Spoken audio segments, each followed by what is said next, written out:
Hello, everyone, and welcome to our first ever webinar for the summer series. Our first one is in regard to emergency preparedness. The second one is in regard to employment, and the third is built environment. So we'll be speaking about emergency and emergency situations this evening. We do have 5 panelists who we will introduce soon. Firstly, I would like to recognize the unceded territory of the Algonquin Nation and the land in which we are living and working on. We do have ASL and LSQ interpreters. The ASL English interpreters will be interpreting from ASL to spoken English. This will also be recorded and posted on YouTube after this evening's session. Firstly, I'd like to introduce the panel. We have Deborah, I'd like to welcome. If you would please introduce yourself. A little bit about who I am. I am a hearing individual. I am a professional interpreter. I was trained to become an interpreter by members of the deaf community. I didn't attend interpreter program. The community is where I developed my skills and continue to practice. I have been working in a number of years within the deaf community as an interpreter educator, and a number of years ago, I conducted work as a researcher through the University of Alberta. I was the Peikoff Chair of Deaf Studies, and I've worked there for the last several years. And that's a little bit of my journey.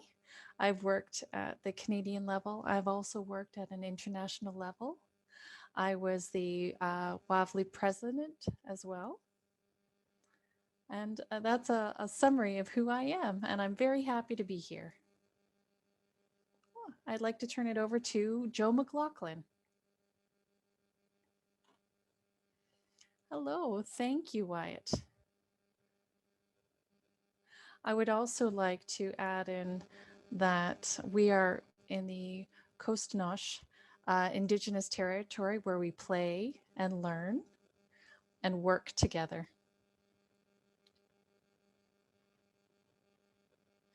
You may be familiar with my name. This is my name sign. I worked at the Alberta School for the Deaf in Edmonton, Alberta, where I happened to meet Dr. Deborah Russell. At the time, I worked as a guidance counselor, and she was an employment counselor.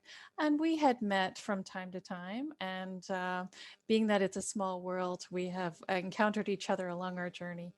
I was a teacher, then a guidance counselor, vice principal, and then the principal for the Alberta School for the Deaf. I moved back to my hometown, my home province of British Columbia, where I became the principal of the British Columbia School for the Deaf. When it became time for me to move on to a new career path, I moved to California, where I took on the role of Dean of Deaf Studies in California. And then I ultimately returned back to British Columbia, where I worked at the University of British Columbia online with Dr. Deborah Russell. And I have my own private practice of counseling services, where I work with a number of organizations. Thank you. It's consulting services that I'm working in. Okay, now on to Jeffrey. Hello, everyone. I'm Scott Jeffrey. I would like to also recognize where I live. I am in Langley and the Matsqui. There was one other Indigenous group, and the Kwanlin, the 3 different groups whose land they have not given up on are unceded. And my role is a provincial health services coordinator I'm also a sign language services coordinator within the Provincial Health Services Authority. I'm one of 7 coordinators, and I oversee medical services throughout the province of British Columbia, ensuring that deaf, deafblind, hard of hearing, and hearing individuals are receiving equivalent health care. Everyone is taken care of fairly and equitably. I also worked with direct clinical accessibility. I don't only work with interpreters, I work with a variety of people, also using interpreters through VRI, communication resources, cultural awareness, and educating people on how to use video relay services. I also advocate for equality. And personally, I've been involved in the Deaf Leadership Camp through CAD for many years. I'm always willing and eager to participate. I used to do a lot of things as a younger individual, and Wyatt, I appreciate you including me on this panel. Now I'd like to turn it over to Jeffrey Beatty.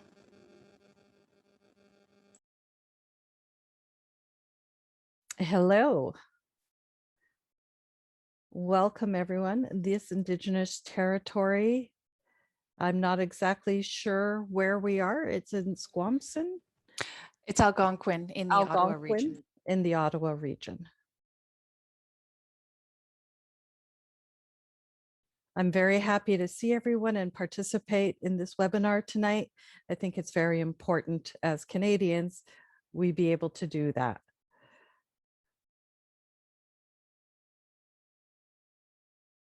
I moved to the US in 2010, and at that time there was no VRS service in Canada.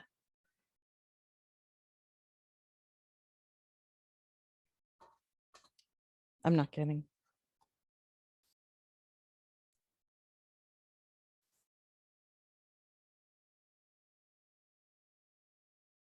Sure. A bit of my background, I'm an educator in STEM and science, technology, engineering, and math. I have a strong understanding of engineering and technology vocabulary.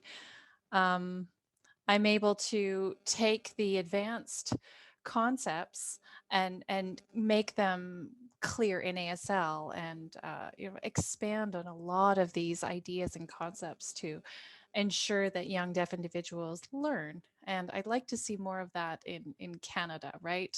I would like to promote that. And that's near and dear to my heart. It's been 10 years. We do have a long way to go here in Canada, but I'd like to see a continuous push and hopefully we see some progress. Thank you very much. Lastly, I think the interpreters are switching, or am I mistaken? Sorry. Lastly, I'd like to introduce Lisa Anderson. Hello. I'm Lisa. And first, I would like to recognize that there are 5 treaties, the Silkwat, Squamish, and the small pathways of Squam. We are on their territories and we thank them for working with their land, where we play and learn on their lands.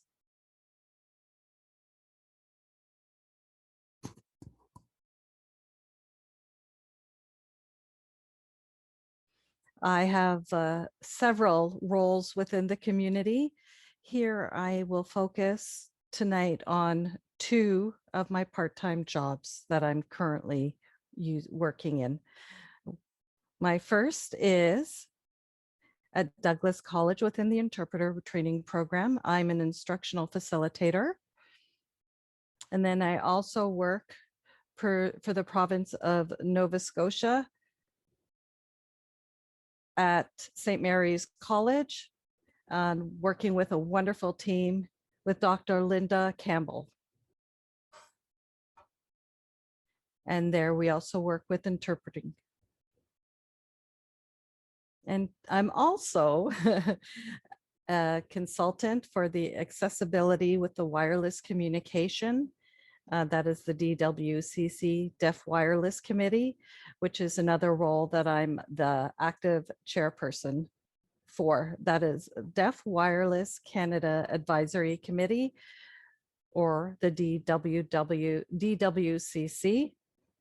I've been there since 2015, and I have a lot of years of working in advocacy for telecommunications and mobile communications, ensuring access for deafblind, and hard of hearing individuals in a variety of ways, some of which is with 911 services, other is with wireless services, such as wireless plans that provide free minutes, evenings and weekends, and yet there is no comparable option for deaf individuals for data. And we need to have an increased amount of data in order to use video relay services or use other wireless networking services that we use. And there's so many, but I was one of the first group when VRS was first brought into Canada, and I'm very proud to be part of the people who were on the first board of CAV, and as well as the DWCC. During that time, we've made many impacts, and recognizing ASL and LSQ. I'm very involved, very, very proud to make sure that deafblind, and hard of hearing individuals have equity throughout Canada. Very excited to be on this panel tonight, and I look forward to what everyone has to say. Thank you.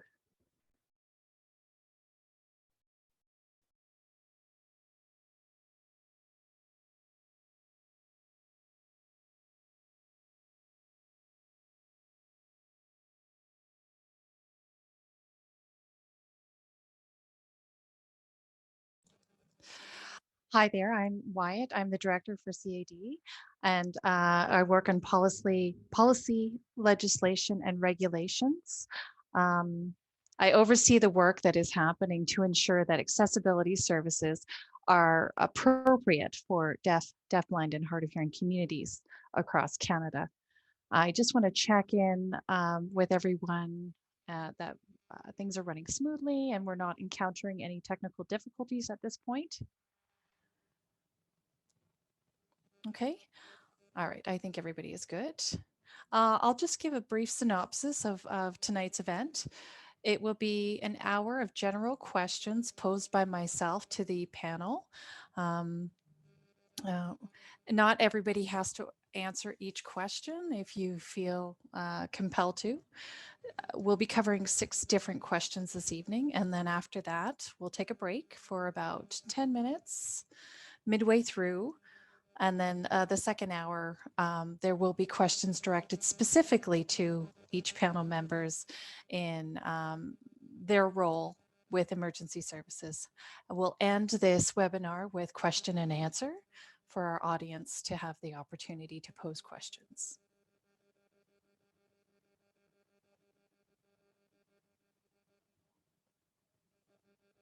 So I think we'll begin. We can pose some general questions to the panel. And we'll get everybody spotlighted at this point. Great.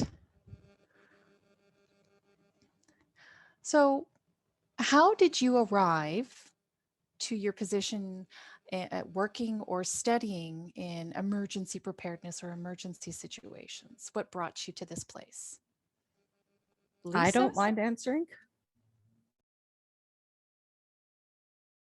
I began with wireless communications in 2008 through VRS and the impacts that it was brought to Canada. When I joined the board of CAV in 2015, we were discussing concerns about data in using VRS services. And the concern led to the establishment of the DWCC group as a separate entity. And that was in 2014. And that included all wireless services, including emergency services when using a wireless device. And from there, I went quite in depth. In 2016, comments were asked for from the public with discussions on text 911 issues. And I became involved with that. And so I would say it's been 13 years that I've been involved with communications and wireless communications. Text 911 has been since 2016.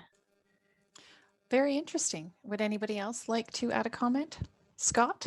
Yes, in the position when a year ago it got set up, working along the community, the Provincial Health Services Authority was asking the community for the deaf, deafblind, and hard of hearing community where the gaps were, what was missing, what we could provide improved quality on. And that service engaged with the community, and we found the top two important gaps were the establishment of a community advisory group. And everybody on this group are deaf, deafblind, or hard of hearing residents of British Columbia. Currently, we sit at 8 of us. And the reason this was set up was to receive feedback, advice, and input on different topics.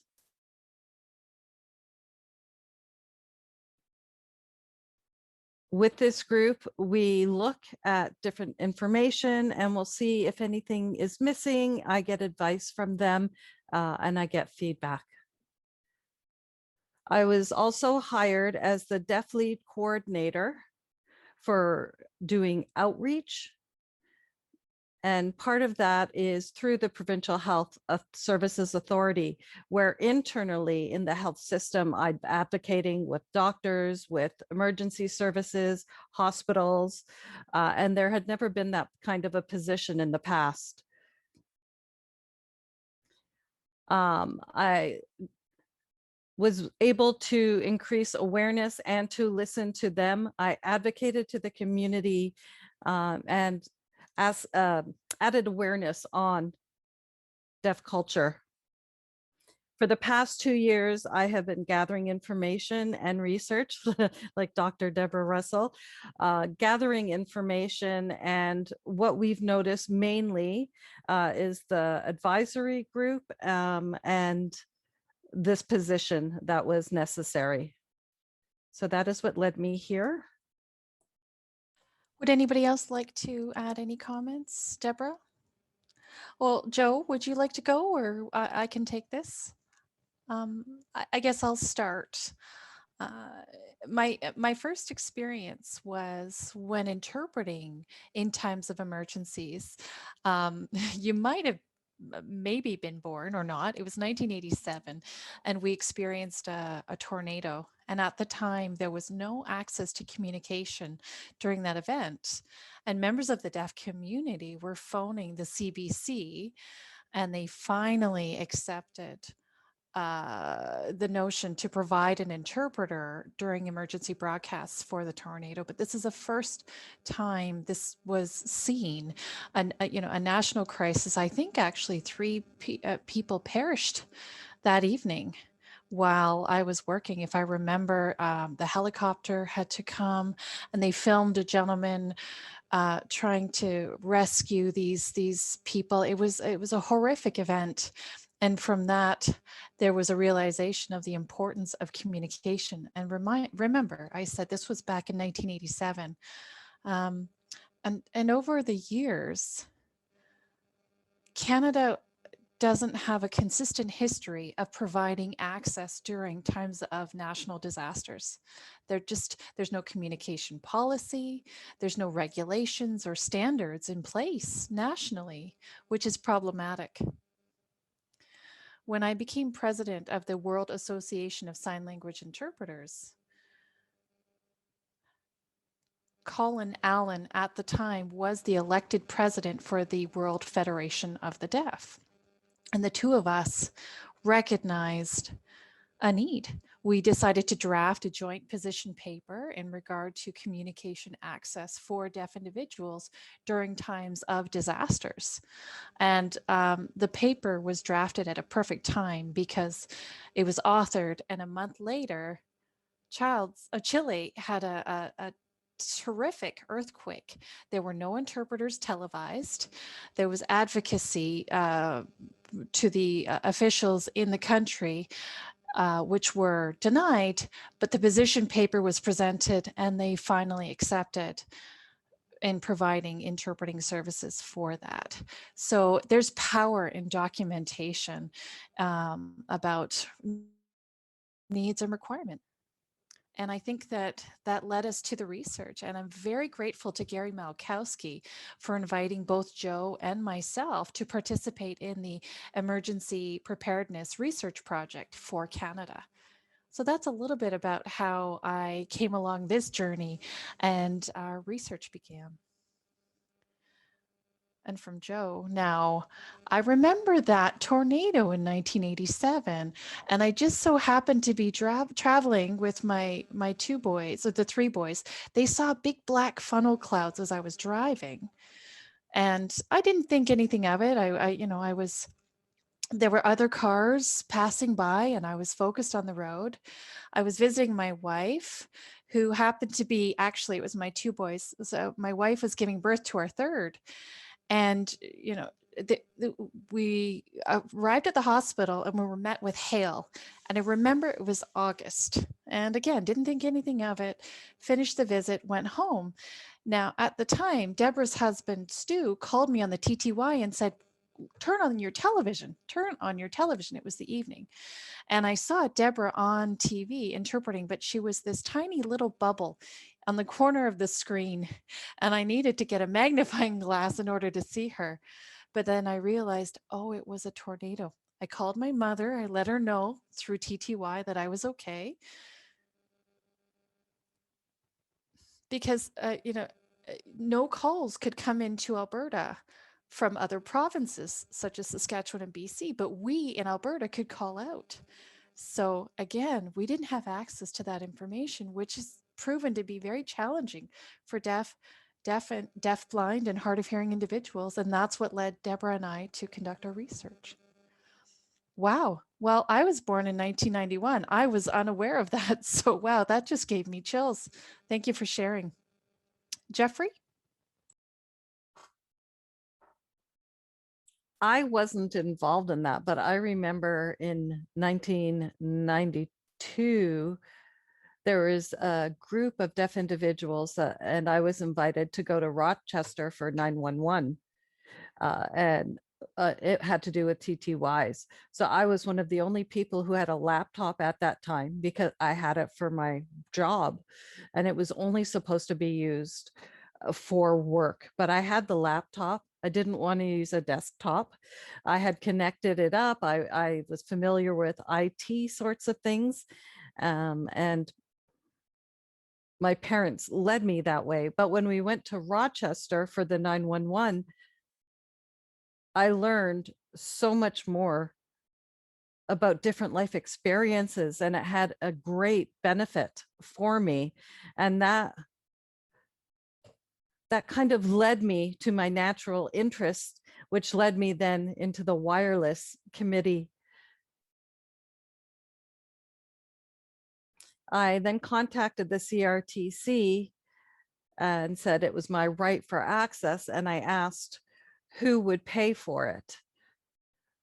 And the decision was made that I would pay my monthly bill. And I did end up going to the CRTC and challenging them with an interpreter and saying that it's the right of a deaf person to have wireless communication, and that the CRTC needed to make decisions, could not make decisions without us. Thank you. This is good to know. That just leads to so many more questions. During the global pandemic, this emergency has impacted many people on many levels. How has it changed your perspective in working in this capacity? Lisa? If I can, again, I'll be first. I noticed since the COVID pandemic, the effects that it had in our work and the changes in technology. The 911 system changed and its accessibility from the old 911 system, which included texting 911. And I'll speak more about that a little bit later. But the whole timeline for the shift in accessibility was changed because of the pandemic.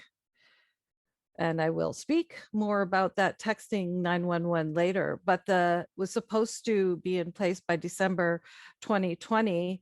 And now it's been extended till who knows when. It could be 2022 or 2024. There's in discussions right now for the policy. The CRTC has taken over all of that, and it is gathering feedback, and the deadline keeps getting postponed. And so that impacts our ability to improve accessibility. Unfortunately, it takes longer, but that has been one of the impacts that I've seen in the work that I do.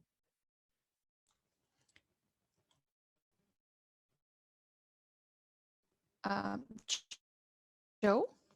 When I joined the Accessibility Standards Committee board, I attended the committee meetings, and at the time, the pandemic was new, and we didn't quite understand the depth and breadth of it. We saw some briefings on the television about it and realized, oh my goodness, this is extremely imperative, and accessibility for deafblind, and hard of hearing individuals should be at the forefront. And we needed to have interpreting services during the Prime Minister's announcements. Prior to that, the PM would do daily announcements without the provision of interpreting services. And so, we had a number of meetings, convinced them to showcase interpreting services with the Prime Minister, with the health table teams, and then it slowly trickled out to the provinces, where we started to see the COVID briefings on a regular basis. And then, it was almost like we had to take a number of steps back, and it made things much more challenging. So I can start to see now how the disability committees are forming, and we're seeing the worst services at the hospitals, because we cannot visit our loved ones in the hospitals, and we need to see some improvements in those areas. The research that Deborah and I conducted prior to the pandemic, we hadn't considered these effects on individuals, and so we recognize that there's a different experience when it comes to an emergency situation, but a global pandemic just had a worse effect on a number of individuals. I'd like to go to Scott and then to Deborah. Okay, thank you. For us, the COVID pandemic has been extremely unfortunate, and we recognize the toll it's taken on people.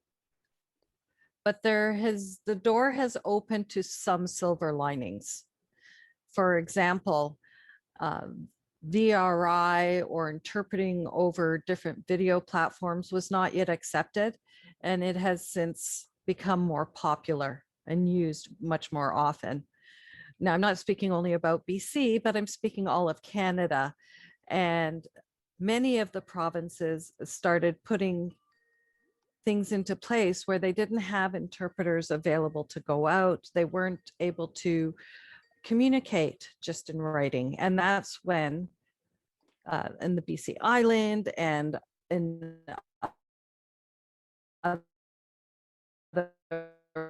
provinces video platform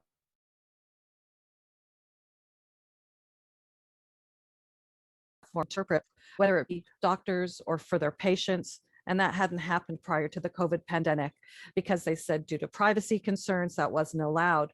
But once that door has opened, we've seen patients up north and in the island and other areas that are rural or or too far remote are now able to access services remotely online. So there have been some benefits and advantages to this. We've also seen deaf interpreters who have been doing COVID briefings, and the authority has decided that that's access and that's very important, that without interpreters, communication is missing. And other deaf individuals and health authorities have realized for their patients that not everyone is literate in English. There is a variety, and you can't assume everyone is at the same level. So having deaf interpreters or interpreters has really helped to increase awareness, create opportunities, and allow for increased access. So that has definitely been an advantage for us in British Columbia as well as the rest of the country.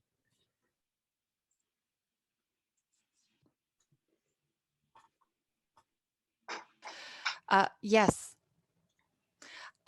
Scott, as Scott mentioned, there was some training prior to the pandemic. I mean, some individuals might question why you would conduct research in a certain area, but research holds power because when you get the results, you can bring it forth to an organization.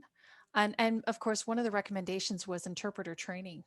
But that organization did reach out to the city of Calgary, who then sponsored a training of 8 interpreters for media interpreting during emergency situations. That training happened in September, and COVID soon hit in March, just a number of months after. That training never talked about a global pandemic. There was no, that notion didn't exist. We spoke about hurricanes and tornadoes and floods and whatnot, but we never incorporated in the curriculum sort of medical emergencies such as a pandemic. So we're seeing interpreters on a daily basis, and they are learning on the go during this pandemic. But prior to that, interpreters, we could never imagine seeing them next to the prime minister and then the medical officers of health. And it's been very complicated information. It's complex, complicated emotional information. It's hard to see, and we recognize the impacts on the deaf community. It's made it difficult for interpreters as a profession, but that has then brought on a new research project with Nigel Howard and myself. We conducted a series of interviews of interpreters who have been doing the media broadcasts. And we are analyzing the data. We're very fortunate because we have deaf individuals working at the federal level in regard to accessibility legislation, so they can work in ensuring that interpreters are advertised on the television at the federal level. We don't have those standards at the provincial level just yet, but that then calls for a need for additional information. But yeah, hopefully we'll conduct those interviews soon. But that's the work that I've been primarily focused on to this point. That's really good to know, and I think it's worthwhile for all of the interpreters. Are there any additional comments from the panel? Okay, I'll move on to the next question. Since you've been in your working or your studying capacity, what have you recognized as the biggest challenge or pain point or areas of frustration? Scott?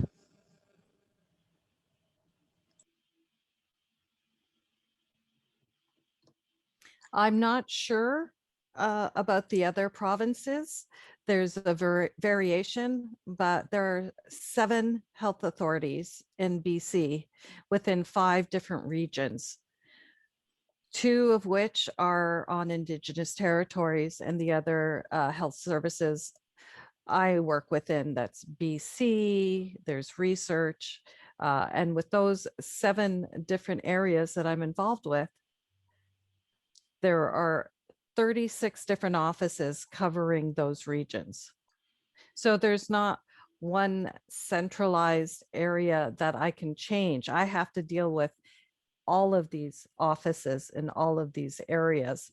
I don't want to say it's been easy, but the BC pandemic has been a provincial, ambulance services, EMS services are considered to be provincial, and that's within the PHSA where I work. So I've been able to come to an agreement with them to provide VRI services throughout British Columbia.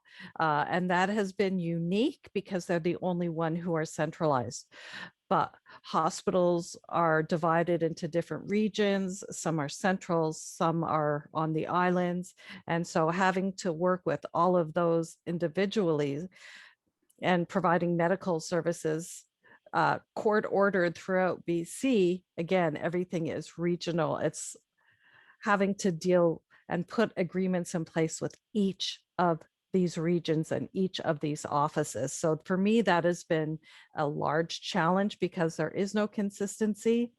I believe that in the UK, they have one health service for their whole country, and that includes emergency medical services, ambulance, hospitals, and all of that.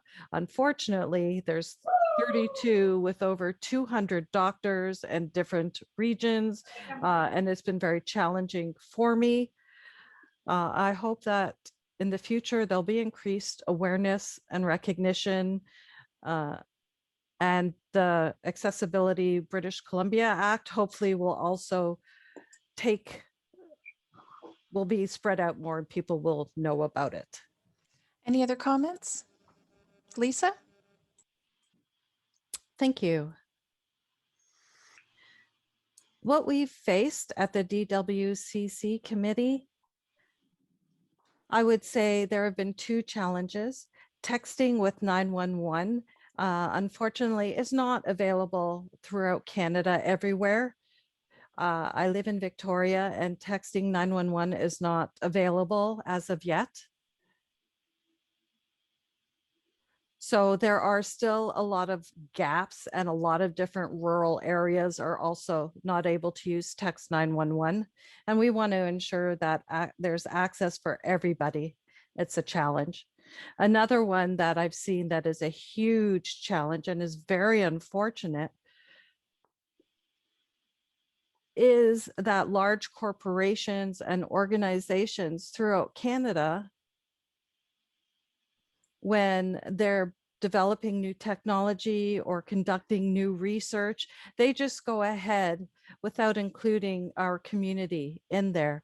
And so they design everything, and unfortunately, we're not part of it when it's in development. So for example, for a deafblind individual, the text may be too small for them to see. And it would be nice. It ends up being more expensive for them in the long run because they then have to make alterations. And the saying nothing about us without us is very important here. Another example is IP relay services, and I will speak about that a little bit more as well. IP relay in terms of 911. That's one of the options that are here in Canada. And I will talk more about that a little bit later. Thank you for that comment. Joe? The challenge is the emergency management organizations. They are not standardized. They vary from city to province, and at the national level, their standards vary greatly. As Scott had mentioned, dealing with 36 different authorities, right? The EMOs, the emergency management organizations, are so different, vastly different. There are no policy standards in place. And I'm hopeful that the emergency management organizations will work with deaf and hard of hearing organizations in partnership capacity to provide better accessible information, and that's something that we've continually encouraged. I do agree with you. Jeff, would you like to add a comment? I would, yes. About the DWCC and wireless communications, a big issue has to do with operators as well. As a former chair of the DWCC, papers were written about 911 services, the systems that they use, and explained what needs to be done in Canada. Based on the research that I have, I've been able to see how it works here in Canada, and I've already had an opportunity in the States to see how it works. And what I found was that 911 services in Canada very much a patchwork of services. They're not consistent. And it was very surprising for me to see that. It blew me away. So that is a huge challenge for us. 911, it's now 2020, 2021, using wireless services, PSPs, finding that some of the services are accessible and some aren't. And I'm so thankful that we have Zoom as a platform because the interpreters, unsure if it's PSPs, are trying to change their minds, trying to change their attitudes. And I've noticed that on Zoom, it has helped to change everything. I think it's changed a lot of people's ways of thinking, where people didn't understand initially. Now they're finally waking up. And within the PSPs, one of the big issues has been funding. That is always an issue. But simply, they can be there can be different ways of paying. It can be centrally allocated. In the States, there is a 911 fee that goes directly to operators. And so that is very helpful in the United States. Canada, unfortunately, does not have that. The 911 fee is collected by the telecommunications companies, and they are not responsible to have to report on it. They collect the money and say thank you very much. And I was very impressed with some of the 911 operators. There was somebody who received a 911 fee, and in discussions went ahead and they added a separate 911 fee for the operators. And so when you look in Quebec, there's some of the top 911 operators out there because there is funding in place to improve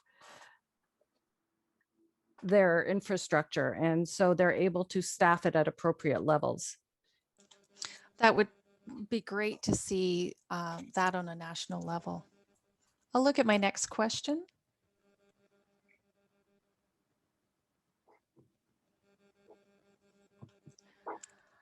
When you compare 5, 10 years ago, or even years prior to that, what has changed in services specific to emergency services for deaf, deafblind, and hard of hearing individuals?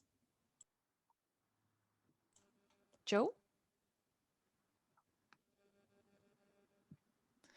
I I've conducted interviews with deaf and hard of hearing associations across the country. And when we look at the East Coast and Newfoundland, we've seen tremendous resources and materials about emergency situations and how to work with the services. But again, all of this is done on a volunteer basis. And that's challenging when you see individuals are putting forth their time in a volunteer capacity. This needs to be remunerated. 5 years ago, this is what we were seeing. We're hoping that there will be some recognition for these develop for these efforts, and individuals are paid to create these resources and work in a partnership capacity. I think we'll see further changes with this recognition. When we used to see the interpreters on television, they were in a small cameo. And with some lobbying, we've seen improvements made where they're almost on a split screen. We have a long way to go, but we have come a long way. Yes. Any other thoughts from our panelists? Scott? Well, from Deborah, I'm just from the interpreting perspective, how things have changed over the past 5 to 10 years. I would say 10 years ago, we did not see deaf interpreters showcased on the television. They should have been, but they were not. And that's one very positive change, I think. But what's interesting in these discussions that we've had across Canada, some members of the deaf community like seeing deaf interpreters, and some members of the deaf community prefer to have the hearing interpreter.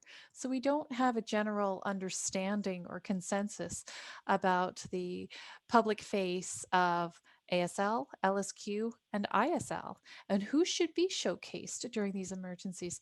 We haven't had the opportunity to have that national dialogue. And secondly, I think about some additional changes. Um, I think during the pandemic, a lot of people lost their jobs. Um, there's been a disproportionate number of deaf and hard of hearing individuals who have lost their job. They can't afford the technology that's required. And a lot of these discussions are technology based.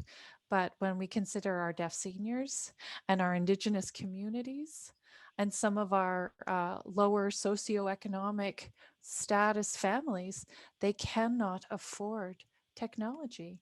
And so they're even worse off at risk during an emergency or a disaster or a pandemic, such as the one that we have endured. Yes, I feel very strongly about that. Scott? Yes, along the same lines, what I've noticed in is technology is changing faster than it did in the past. IP relay, video interpreting, I think that has had an impact on the community, and some of their incomes don't allow them to keep up to date with the technologies. Maybe they're in an area that has limited bandwidth, or they're unemployed and can't afford the technologies. But in the time of an interpreter, ambulances throughout BC, there were several complaints about access to communication during this time. And there's something called ABC. So A is the 911 calls, B is the ambulances, and C is the fire. There were no interpreters provided when ambulances were called out. And now, they were required to be all masked up and to be gowned up, and were not able to communicate, only in writing. So communication was extremely limited, and it became uh, even a worse access issue.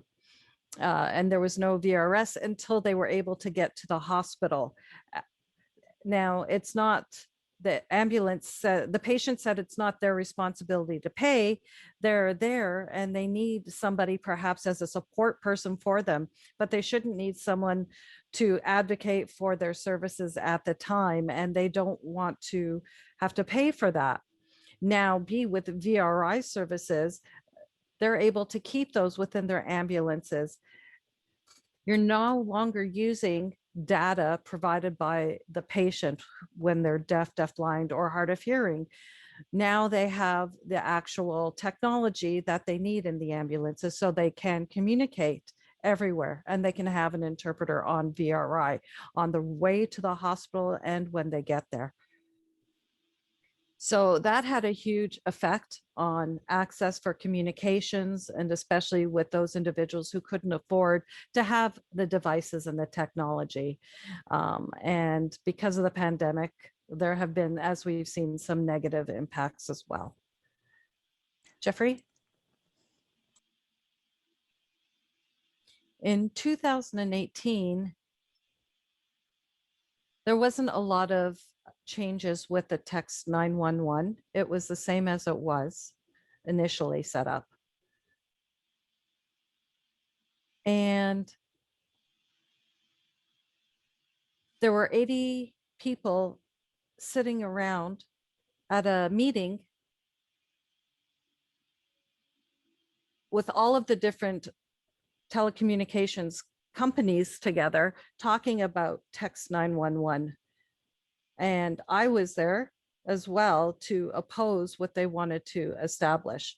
And they announced that the policy was going to unfortunately, they decided to publish it on their own. Where was it? That was in, I want to say 2014. There was a feasibility study done in Canada at that time, if you recall. And the results, when they came out, I was shocked when I read them because I thought, how can we research the deaf community, how the language within the deaf community, the numbers of individuals and statistics,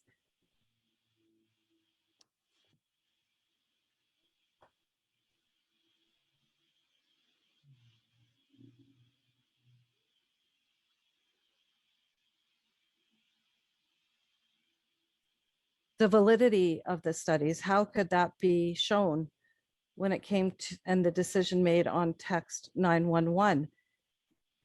They made that decision, and I think it was worse for Americans too, because I wasn't able to text 911 when I came into Canada from the States. I wasn't able to make any phone calls. That was a huge barrier for me. I don't think they realized that or really thought about it. But from Canada, when I went to the States, I was able to make a direct text 911 call. And I was completely shocked because that was not able to be done in Canada. So I was sharing my experiences and my experiences both in Canada and in the States. Now with VRS and 911, the finding is that it's in North 911 that is being contacted, and then from there it goes somewhere else. It's a little confusing, and the FCC allows you as a VRS person to directly call 911. You don't have to get rerouted anywhere. When you call, you are automatically directed to a 911 dispatcher within the caller's home area. That kind of thing is needed here. And I will hold the floor over to Lisa because I think she has more information. And Lisa is saying there have been a lot of changes. There's been new technology, but one of the things that has stayed the same and hasn't changed is there are still senior citizens who are deaf, blind, and hard of hearing using a TTY and rely on the TTY. We were shocked when we conducted our survey.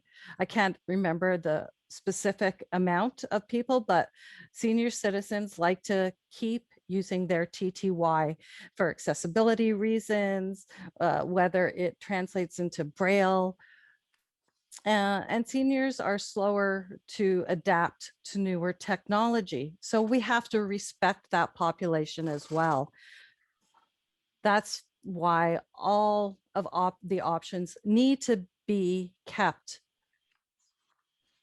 When you're looking at the sunset clause, meaning some different services aren't able to be used any longer, we have to realize that there are different approaches used by everybody.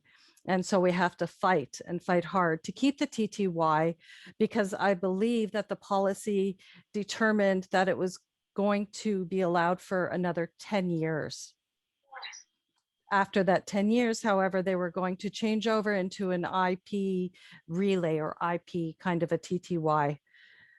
And so when Jeff and I have that chance, we will talk more about that. I wasn't aware of that. It's very interesting, the differences in approaches from the US and Canada. It's good to know. Joe, would you like to get the last comment in before the break? Yes, I'd like to echo Lisa and Deborah's comments. One of the biggest changes I see is within deaf culture. There has been a tremendous shift, and I don't know if these things are good for them or not. Seniors prefer to get together socially. Deaf blind individuals require the tactile interactions. And with the pandemic, they've been forbidden to do these things, which is further isolating them, which has been just so terribly hard on them. Will things go back to quote unquote normal when things slow down? But it's deaf culture. Has it shifted? Has it remained the same? And that's a constant struggle, especially for the deaf-blind individuals. It's terribly challenging, the lack of tactile interaction. And we need to have better resolutions to these challenges. And I'm very interested to see the outcomes. Thank you. So it's nearly 8 p.m. It's time to take a 10-minute break. And then when we return, I will have specific questions pointed toward our panelists. Thank you very much. We'll just turn off our cameras for the next 10 minutes. Okay, folks, we're back. We can resume.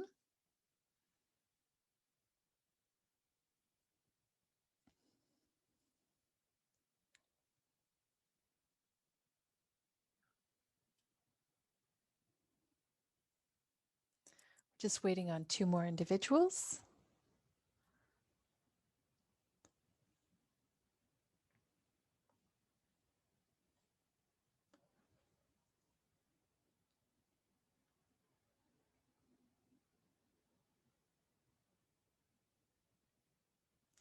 Could you ensure that all of your microphones are muted?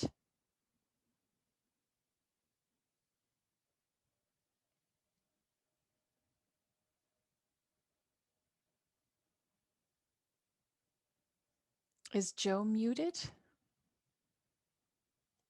Joe, can you ensure that you're muted?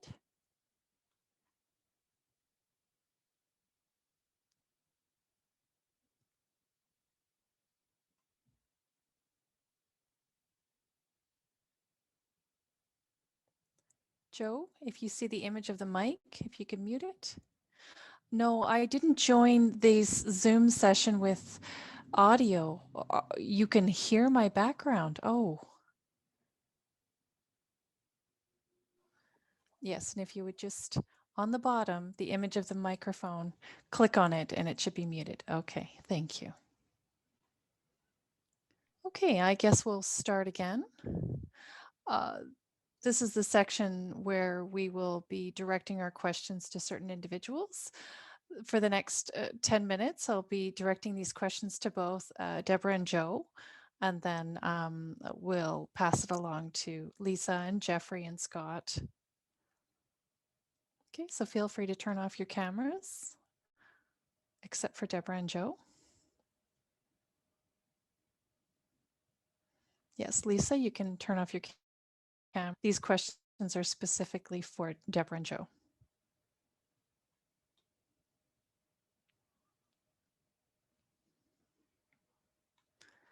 So now I'd like to speak to questions specific to your work. I read over your responses in regard to the communication access and alerting system with national disasters affecting deaf and deaf-blind Canadians. I wanted to start my questions by understanding a bit about your findings. If you could report on your findings and anything significant.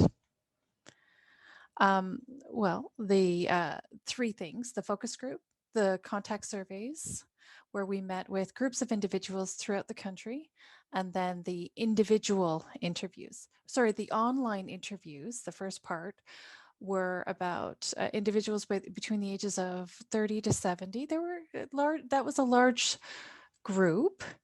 And with the online group, we did submit the survey on 3 different occasions. We hosted focus groups across the country in Halifax, Montreal, Winnipeg, Edmonton, Calgary, and Vancouver. And then lastly, we conducted individual interviews with emergency management organizations, deafblind individuals, and some interpreters. We found that there was an overall lack of accessibility with these services.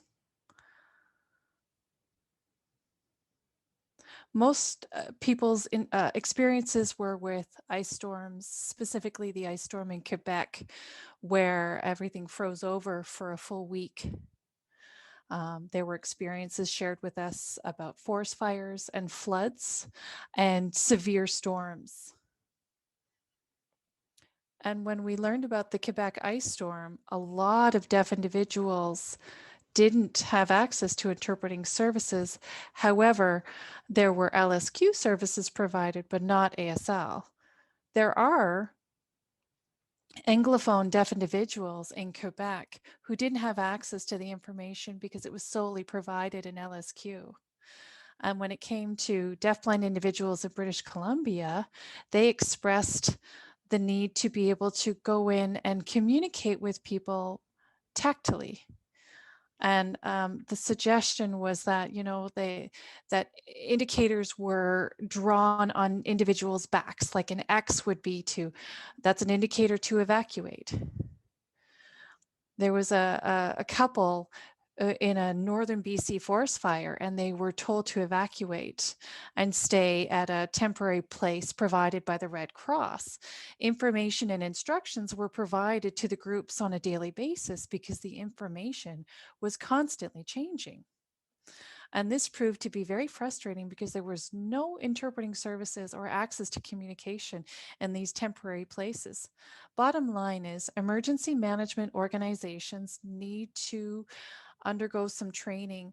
In some cities, we have seen mock emergency situations, but they need to involve deaf, blind individuals and deaf individuals to understand their experiences and bring on persons with disabilities so that they can live that mock experience and then later allow them to learn from it. So that's essentially a summary. Deborah, is there anything you'd like to add to that? No, I think Joe provided a great summary of what we saw from those groups.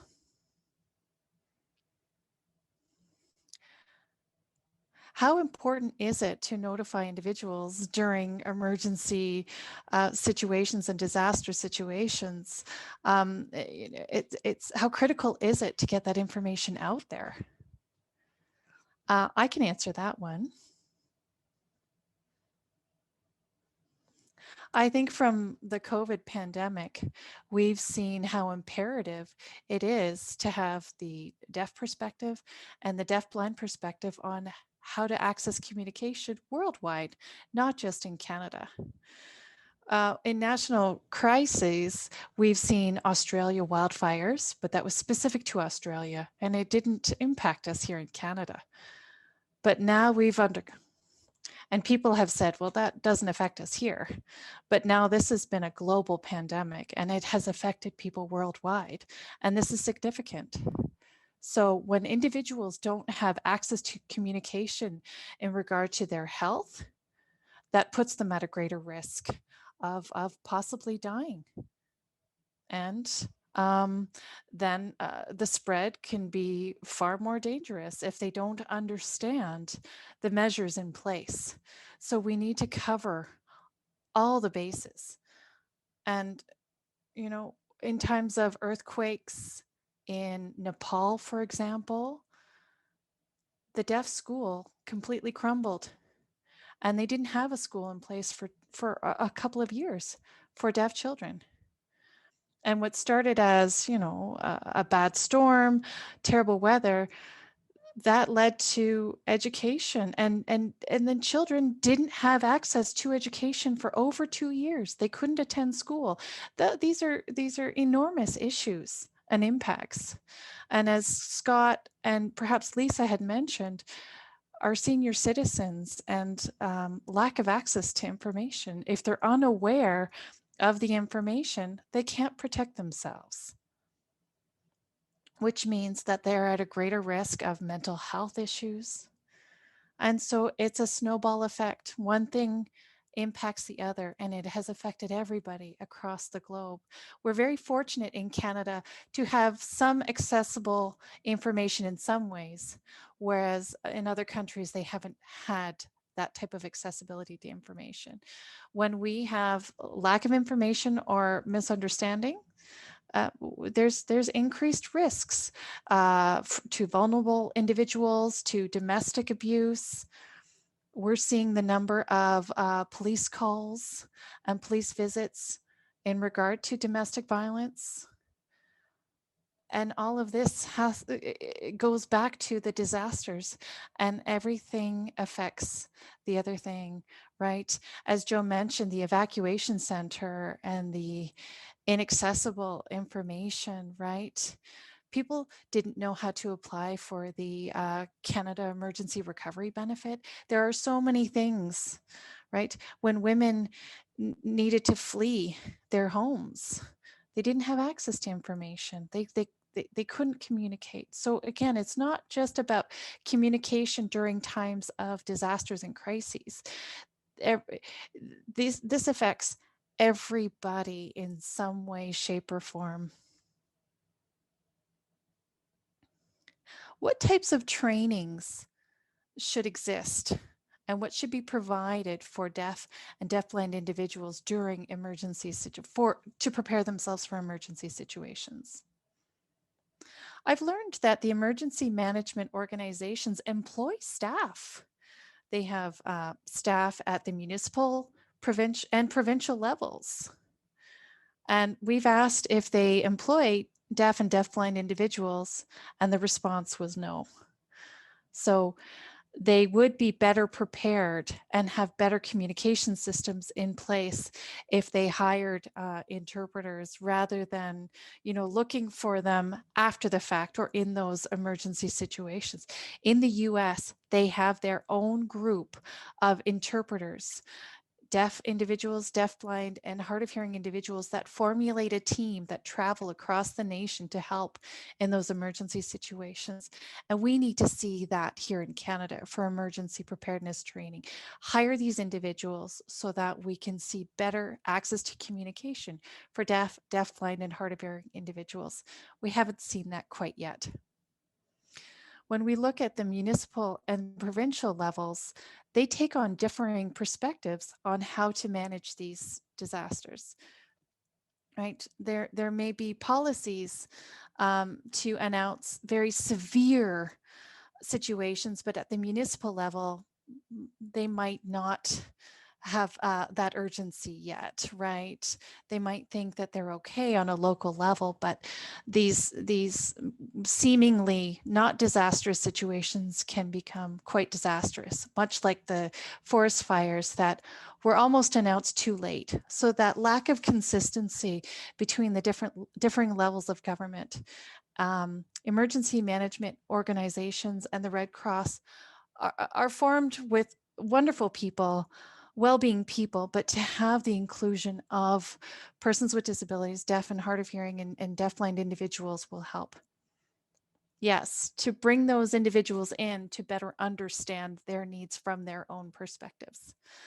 In the essence of time, I think that I will start to pose my questions to another panelist. So thank you very much for this discussion. I'd like to call on Lisa and Jeff next.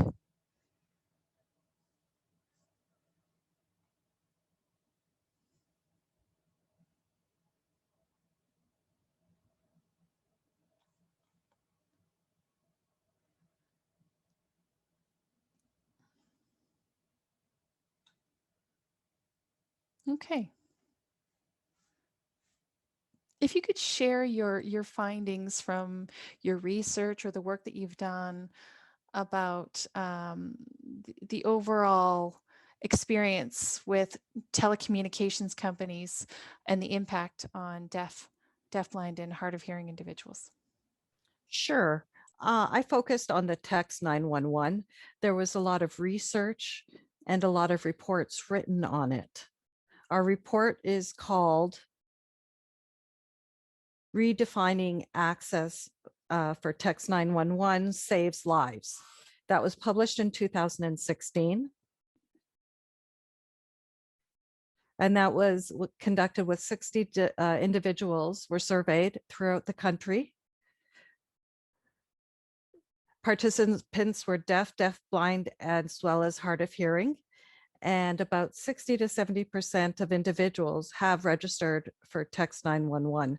But so it's approximately half of the population, and half have not yet registered to be part of Text 911 because the instructions are not clear for many individuals.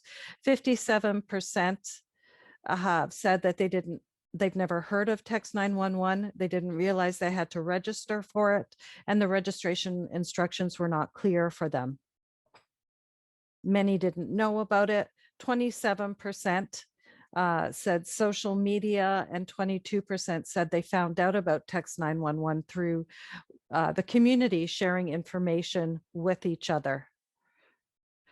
30% of the respondents said that they struggled in the registration process.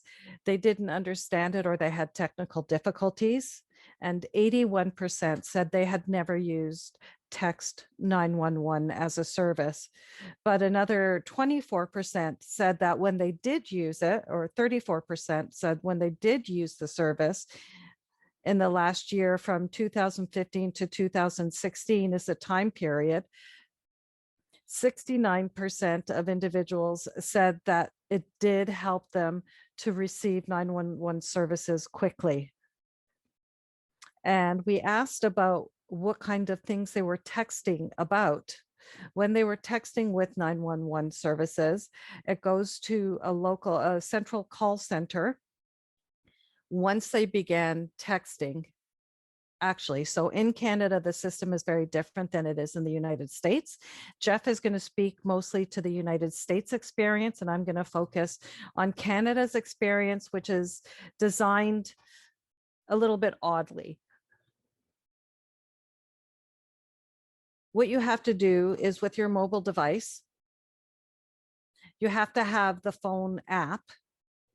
Once you click on it,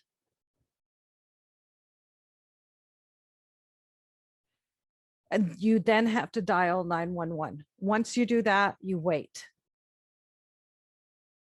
You will then receive a text. And from there, you're able to begin a conversation via text. But in that interim period of waiting, it could take up to 2 minutes before you're able to begin texting. And I believe that that's where the problem is because we have to wait that long, and it can be a life or death situation. Someone might be having a heart attack or have been in an accident. And why should they have to wait for that period of time? So we've been looking for those new changes that they've said have been coming soon, when we will be able to have real-time Text 911 in the newer technology generation. What that means is that you will no longer need to register for Text 911. Everyone across Canada will be able to use this service, and it will become accessible. You'll be able to submit pictures or video. So if something's happening at the moment, you're able to show it live. Currently, that's not available.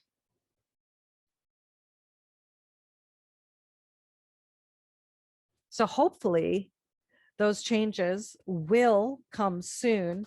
Unfortunately, when the pandemic hit, it shifted all the timelines. Jeff, do you want to add anything? I do.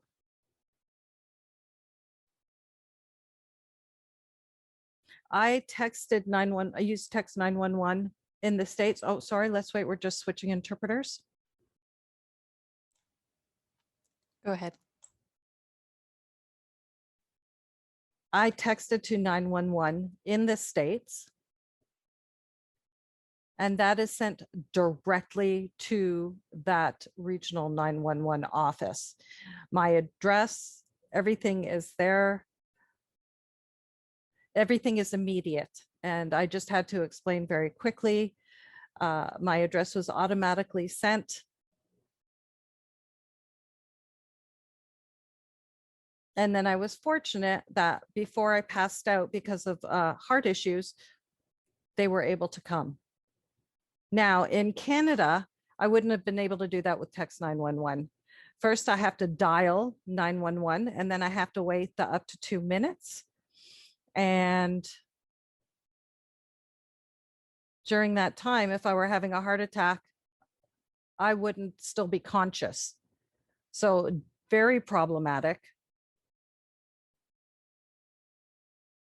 With a mobile phone, it's not a excuse me, it's not like a landline telephone. It's a mobile phone. You have to use that, and then it's almost like follow the leader. If you understand the way it's been designed, you have to just follow exactly the prompts and everything that's done. So you can't be more than 3 feet away from your device at all times in case an emergency happens and you need it and it's not accessible by landline. So that definitely needs to have deaf input. Now it's interesting because historically, texting to 911 originally, there was a 911 platform, a specific service for all of the 911 dispatchers. And now instead, there are a couple of 911 platforms that have been established. And ironically, the two top 911 platforms have also been put into in Canada. So in the States, it has already been established. The platforms have been put in place, and then Canada waited. And it looks like they're doing it the reverse way. They have their 911 systems, and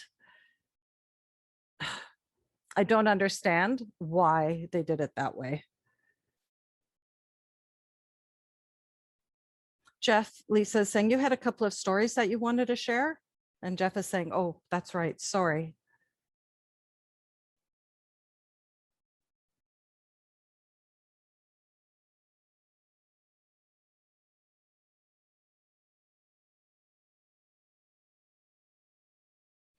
So a lived experience that I had was when I went to visit some friends and family at their home for a weekend. And then around 2 a.m., my wife, she passed out. Her husband, sorry, a wife passed out. And then they went to get the cell phone, and there was a TT. Fortunately, she was registered and there was a TTY there. So that was the first experience for me to see how it works with a wireless device. Texting with 911. We waited. It was longer than 2 minutes, which I wasn't sure why that was. We ended up disconnecting and we called back the text 911. We waited another 2 minutes. There was still no response. We didn't receive any text to begin the conversation, but we did have a TTY.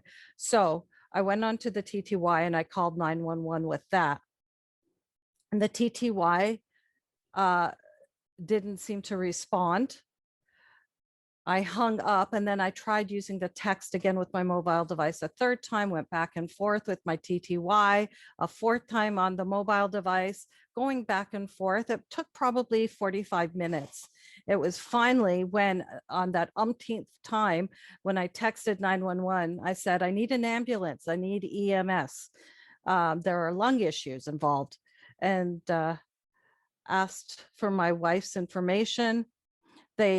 The emergency services, the police arrived. I had specifically requested EMS, ambulance. I never asked for the police. And that was another time waster where valuable time was needed. And I showed this to the police, and they were quite embarrassed and spoken to their radio. And eventually an ambulance came and took her to the hospital. It's just unimaginable. And then I went and I spoke with the ambulance driver, the EMS person, and I said, they asked if I was the one who used the text. I said I did, and I requested you, and instead got the police. And I've noticed that a lot of deaf people get the same response. You have a specific, you have options when you're calling 911. You can ask for the police, ambulance, or fire, I believe, and then you can continue to add. So like if it's a heart attack, you want to have EMS because obviously time is of the essence. And my experience in the States was immediate. I didn't have any issue, but the impacts, what deaf have to go through is very difficult. And I guess the police come no matter what. Now, my second story, this ended up having a happy ending, thankfully. My second story is not happy. It's very sad. It's about a husband and a wife. The wife had a heart attack. The husband on the TTY tried to call 911. They didn't get a reply. They tried calling again, no response. And then after a few times, they finally got a response. They asked for EMS services to be sent, and the police showed up. And the husband was screaming, saying, "Where is the ambulance? Where is emergency services? My wife's life is on the line here." And unfortunately, because it took so long, she ended up passing away. And by the time EMS came, she was gone. And all of the PSPs, they need to stop practicing the idea of sending the police first to make a determination. When we're calling 911, we know what we need, and that ends up having some severe consequences. So when we're asking for EMS, we need EMS. That's what I would like to see happen. Yes, again, that stresses the importance of equal access for all. Lisa, did you have anything to add? From our research, we found that 40% of people thought that when they were texting directly in their local area in the States. But what they didn't realize is they were basically dialing 911 with their old rotary phones. And the information to receive it was CWTA. It's Canada Wireless Telecommunications Association. That's where you get the information for the text 911. And Lisa just provided the French acronym. The interpreter missed it. But it's available both in English, French, ASL, and LSQ. There are videos that have been created in ASL and LSQ to walk you through the registration process. And that's going to continue on for about another year or two until the new generation of the text 911 arrives and we're able to use that. I don't know, Wyatt, do you want to ask your next question? Okay. What are the policies and procedures? What should policies and procedures look like for the CRTC and the telecommunications companies? What do you envision that, based on the needs of the deaf and the deaf-blind communities, what should the policies entail? What I can say is the CRTC needs to ensure that every option is available. TTYs be available for seniors and deafblind individuals if they prefer it. And then also text 911 not to require registration, which is coming but not available yet. To have IP relay, again, any option, VRS 911 as well. So it needs to be accessible to everyone. Sometimes the CRTC listens and sometimes they don't. And so we get frustrated because we're the ones suffering when we're not being listened to.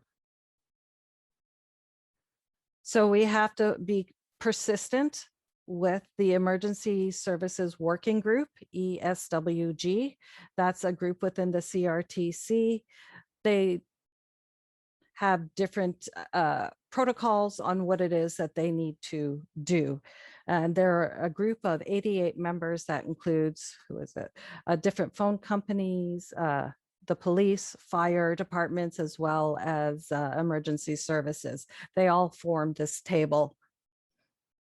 And unfortunately, we're not able to work with this group, but it would be beneficial if we could. The CRTC needs to ensure that our needs are taken seriously by this group. And we're really trying to emphasize how important it is to keep a TTY as an option. There's something called backward compatibility. What that means is when you have new technology, it's still able to be compatible with older technology, so services can be worked. But sometimes older technology is no longer compatible when newer technology comes out. But 911 is so vital to everyone's lives that, as you know, you hear the life and the death stories that take place. And Jeff, can you talk about what RTC is and our challenges with CIS? And Jeff is saying yes. It is real-time text, RTT, excuse the interpreter. There was a gentleman, Norm Williams, I believe, at a university who was texting. And I love this guy. I remember him.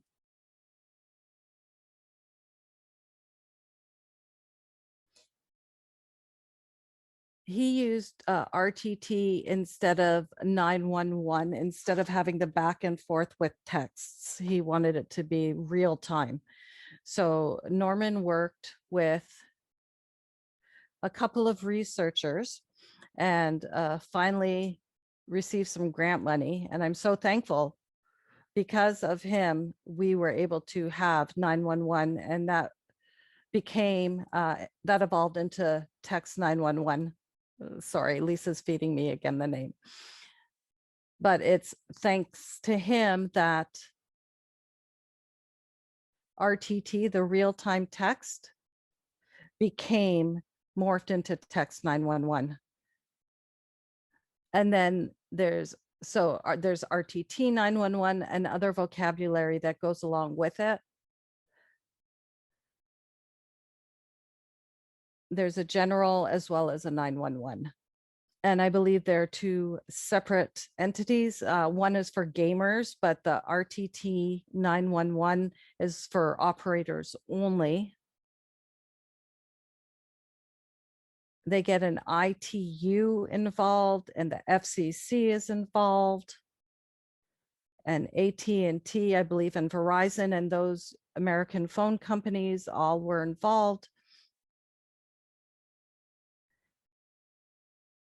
And they put it into place into text 911, which is really wonderful. So that means you're able to speak in the States, you're able to communicate in real time. And Lisa is asking if you can just, what does RTT stand for? Tell more about that. And just to let you know, we're almost out of time. RTT is where you're able to have a real-time conversation. Nothing gets missed. And if I'm texting, I can continue to text while someone else is as well. So we can have an ongoing dialogue. It's continuous communication. It's perfect for 911 operators because they can relay what they're seeing and reading to emergency services while they're en route to the emergency. And Lisa is saying, I would like to add that in the US, they have it's called 21st century. It's a policy that Obama signed in 2010. And what it is that everything, all visual and wireless communication is to be accessible on a wireless device. Canada, unfortunately, doesn't have such a policy. They were enabling a couple of acts. One is the Wireless Communication Act. The second one, the interpreter missed, and the third one is the Radio Act. And these are all under review, which means they will have to be edited to include accessibility in the future. And of course, that will have some kind of a change on standards, which means we will have guidelines. Things will become more consistent, and it will be followed in the same way. Thank you very much for your comments. And I'd like to turn it over to Scott, because I recognize that we are running short on time. So perhaps after the Q&As, you can add some additional comments. Okay, Scott.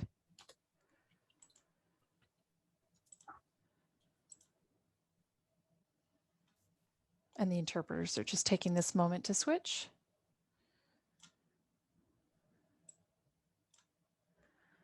Great. Hi there. I wanted to pose a question to you about your position as the sign language coordinator. And I can imagine it's quite an important job. And whether it's a new position or not, I'm not sure what's happening specifically with that in BC. BC is the first province to have a sign language services coordinator under the Provincial Health Services Authority. I'm not sure about the different provinces, but I would encourage, if other provinces are interested, to contact us and we could work together to make improvements in accessibility. For BC, I was the first person hired.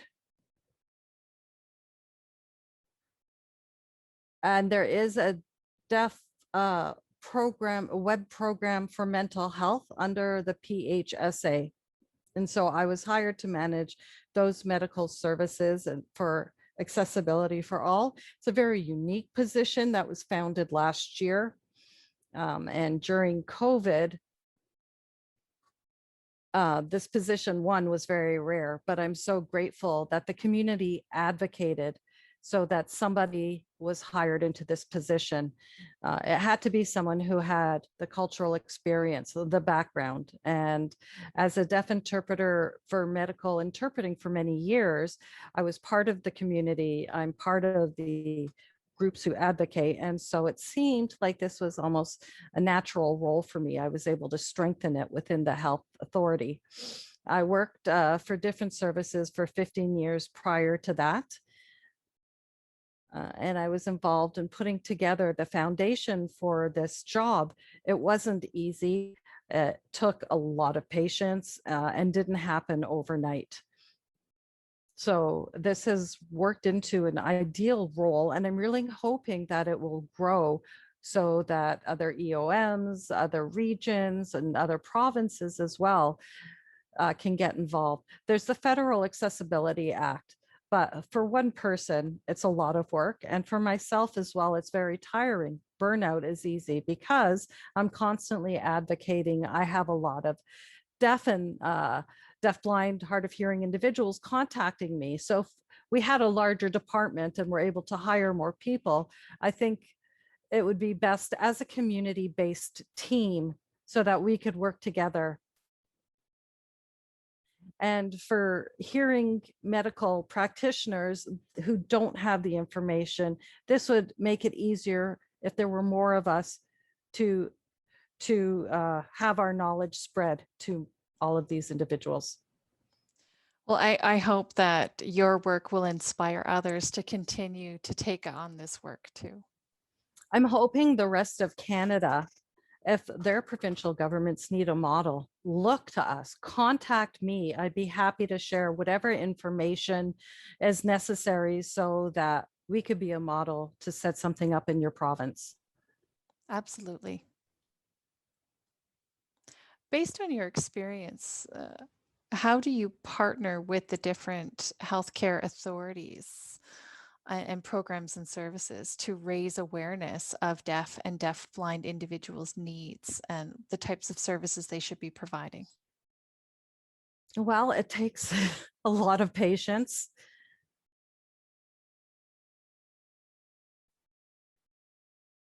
Sometimes, to use an old idiom, you can't train old dogs, but it takes time to provide information slowly to get more people trained. I always give my bio. I talk about what my role is. It's a new role. I mention that I'm deaf, and I give all other bits of information, and it starts to spread. As awareness spreads and my name is getting out there, people share my name and refer me out to different people. I get involved in panels. I get asked to come and speak at different training events or different other lecture series. So slowly and surely, it's starting to get out there. And now people are starting to think of me as the need arises when they need interpreters, etc. They will contact me. I was hired. Uh, First of all, it was a dream for me with all of these ideas that I really wanted to see happen. And I couldn't have it all happen overnight. So I had to kind of step back and do things in a tiered way. We're able to use interpreters more online. There's more awareness that is spreading out there. And we're seeing more interpreters in the media. So as it's becoming more visible, people are thinking about it and slowly getting used to the idea. Back to doctors, again, patience is key. I know that the community wants access now. And unfortunately, it does take time. In BC, doctors, as I said, there are 36 different locations or regions. And it's possible out of all of that, there could be 300 doctors in these different regions. And so a patient contacts me when an issue appears and they're expecting things to happen right away. I explain to them, I can call this doctor's office, I can explain about deaf culture, and I can explain, but that's one person. And then another person and another person, meaning I'm calling all of these doctors.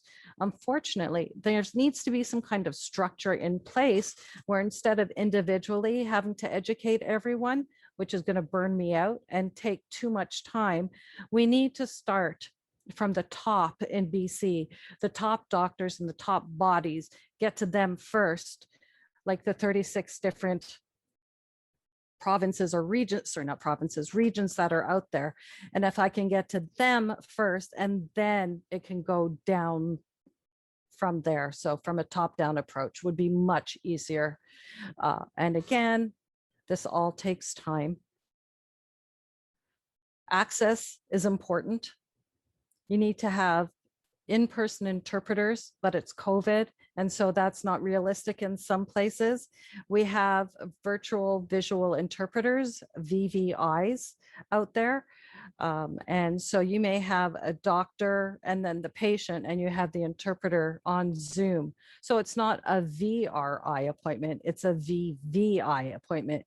You have people on standby ready for these appointments, and doctors will schedule them, and the appointments take place virtually, where the interpreter is able to join that way. Again, that's called VVI. And I see that as a potential solution for the future. Thank you. I wish I could pose some more questions to you, Scott. Unfortunately, now it's time for Q&A, but thank you for sharing. If we can have all the panelists rejoin us on the screen.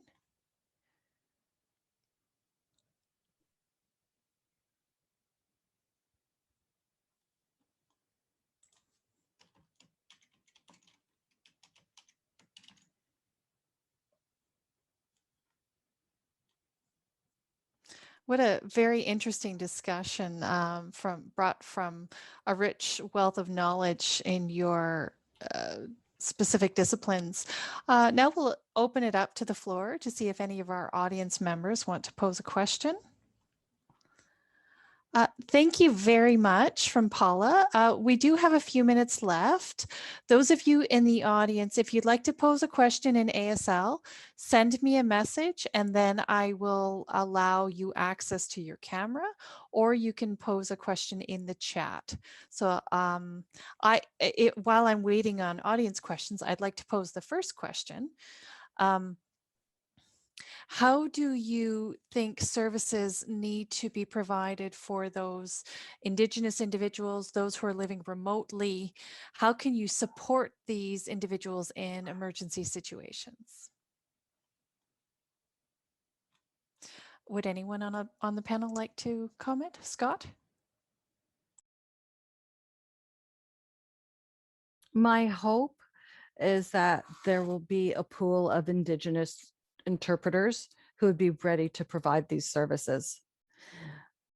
The provincial health authority, occasionally Indigenous services will contact me and ask for interpreters. I ask if they're interested in ISL, Indigenous Sign Language, and they say not really, but they want Indigenous interpreters. We have a couple of people on our list. It would be really nice because we're virtual. We're able to reach out to the rest of Canada if there are other Indigenous interpreters, but we don't have any who have identified themselves. It would be lovely to have a national list.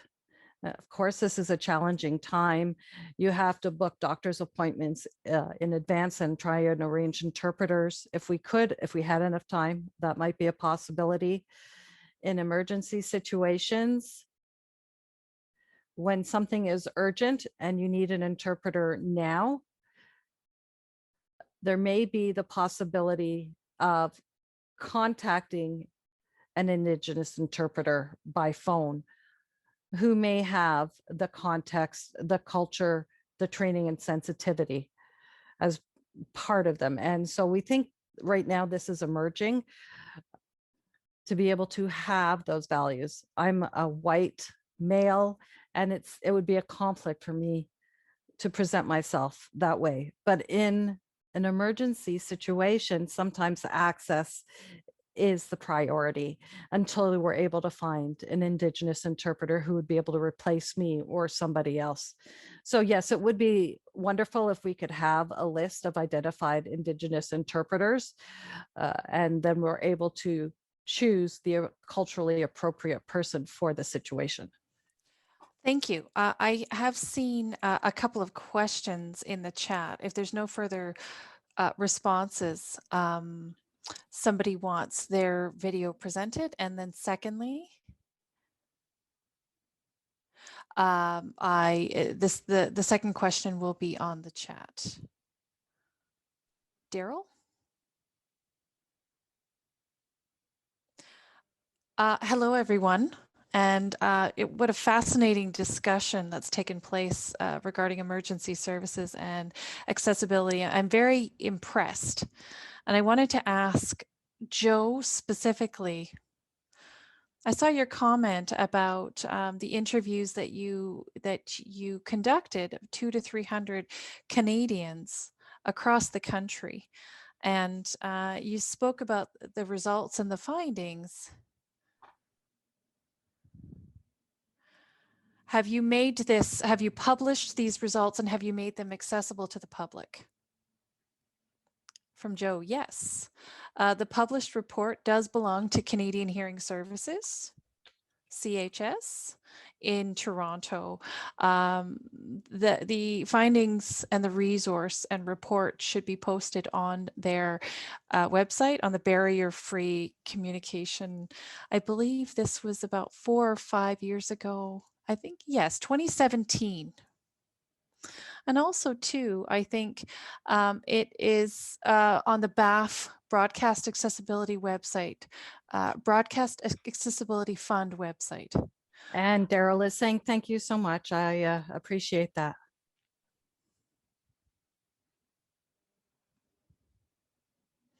Okay, I do see a question here from Bot, who has asked, Where can we register for Text 911? What's the best way to do so, and who do we contact?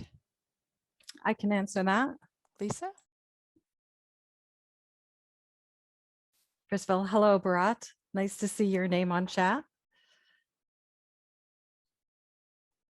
What I'll do is I will copy and paste a link for the website in the chat. The organization's name is Canada Wireless Telecommunications Agency, CWTA agency or association. And through there, they have the information on Text 911.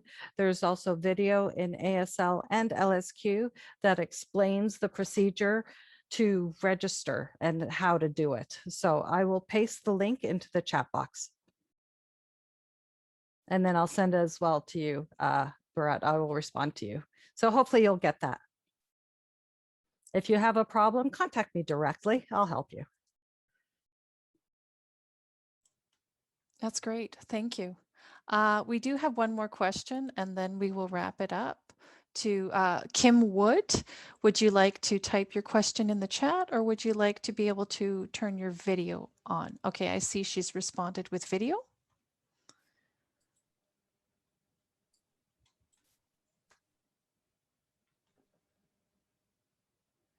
Okay, let's give her the ability to turn her camera on. Just a moment. Okay, hello everyone. Can you see me? Okay. My name is Kimberly Wood. This is my sign name. Some of you might know me. I do have a question, actually two questions, one for Scott and one for Lisa. Firstly, I'd like to pose my question to Lisa regarding CRTC. As you know, that there's been a number of issues, not only with 911, but with video relay service and also with wireless communications and a whole host of concerns. Now in Canada, we're finding like the lower parts of Canada, Vancouver, Calgary, Winnipeg, Ontario, Ottawa, the lower parts of the habited parts of Canada have decent internet connections, but the rural northernmost parts have poor access. We're seeing improvements, however, it's still not enough. And so we've been advocating to the CRTC to create a deaf advisory committee, much like the PLS here in BC did for our deaf community. And then that led to Scott's position where he's sitting at now. But we'd like to address the number of issues that our communities are experiencing to come up with some ideas to address it. I can answer that. Well, since the establishment of the DWCC and my involvement with CVRS since 2008, I have really tried to establish an accessibility office. And most recently, BTLR, which stands for Broadcasting, Telecommunications, Legislation Review, which is where they review all three of those acts that the CRTC says that the CRTC is required to adhere to. So there was the law, there was the other one, and then there was radio. And some of these are from like 1965, 1982, and 2003, I believe. But they're all, the legislation is very outdated and has not kept up with the current technology. So I believe that there needs to be a panel who is going to do a review, collect documents from all of the different groups, and then the DWCC will be able to take that.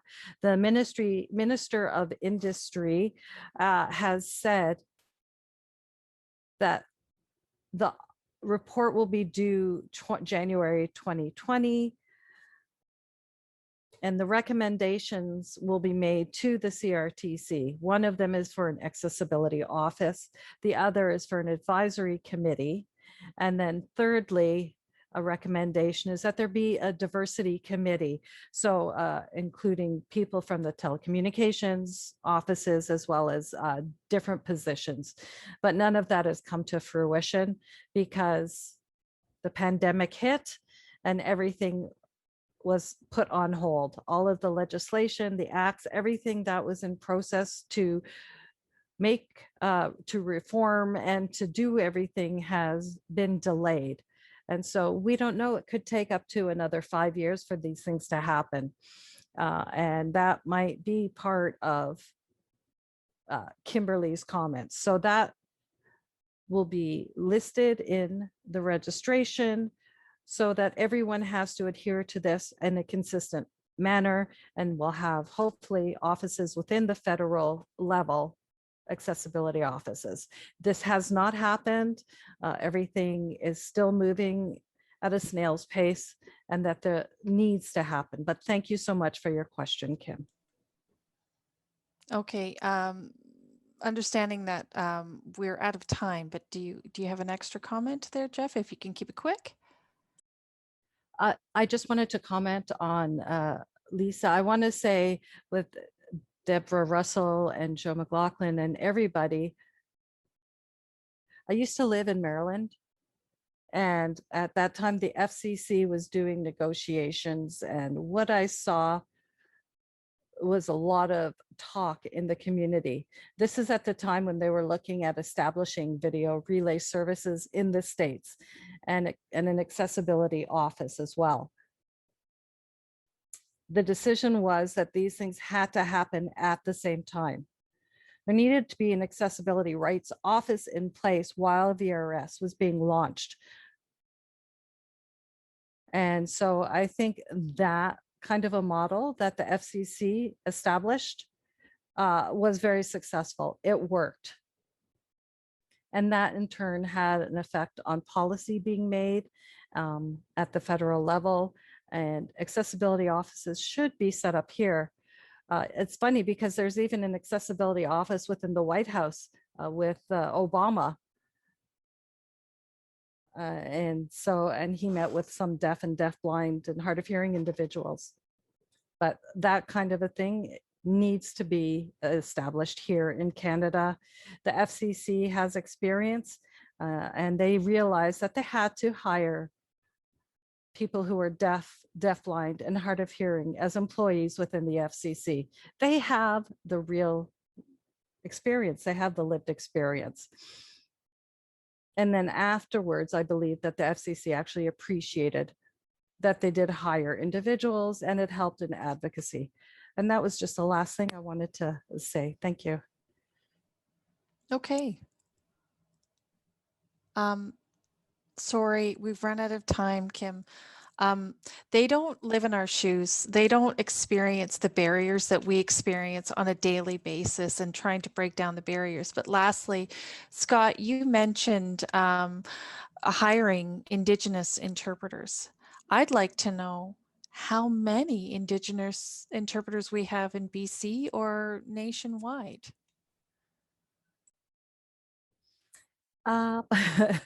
I haven't surveyed, but I know that we have 3 and 1 is a DI.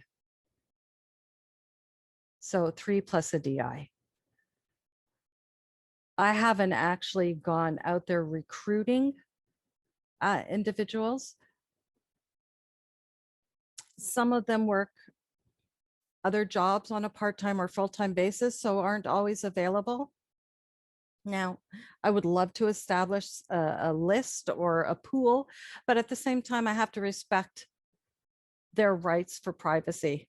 And so we know that in BC, we have 3 individuals, hearing interpreters, and then we have 1 DI who are Indigenous. I don't have the data on the rest of the country. We obviously need to do some more research. Maybe Deborah, you can take that on.